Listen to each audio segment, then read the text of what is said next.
Pas sûr que ce livre était destiné à flotter. Dans la nuit de mardi à mercredi, alors que Jean-Claude dort dans sa péniche, il entend un bruit provenant de la salle des machines et décide d'aller voir. L'eau s'est mise à monter très fort, à pénétrer dans les cochettes. Et comme vous le voyez, ça a tout dévasté sur son passage.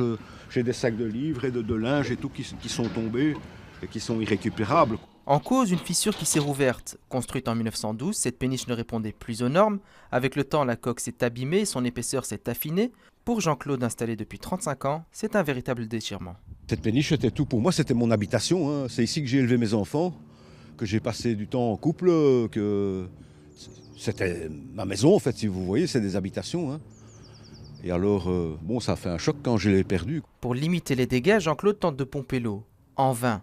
Il fait alors appel aux pompiers de Bruxelles. Ils ont essayé de colmater la fissure par l'extérieur, mais c'était trop dangereux parce qu'ils risquaient de se faire écraser contre la péniche et le quai.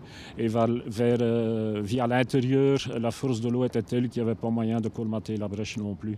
Donc on a mis 5 pompes à vidange en route pour essayer de vider le bateau, mais à notre arrivée, il y avait déjà 1,5 m d'eau dans le bateau. Autre problème, de l'huile s'échappe de la salle des machines, alors pour ne pas polluer le canal, il faut arrêter de pomper et laisser la péniche s'affaisser sur la vase. Quant au propriétaire, il doit déplacer son habitat.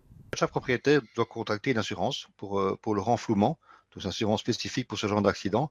Et donc maintenant, à voir avec l'assurance comment il va faire. À mon avis, ils vont devoir le vider de son eau pour remettre en flottaison, boucher le trou et le remorquer jusqu'à la société qui s'occupera du déchirement. Jean-Claude vivra désormais dans cette autre péniche où il espère couler des jours heureux.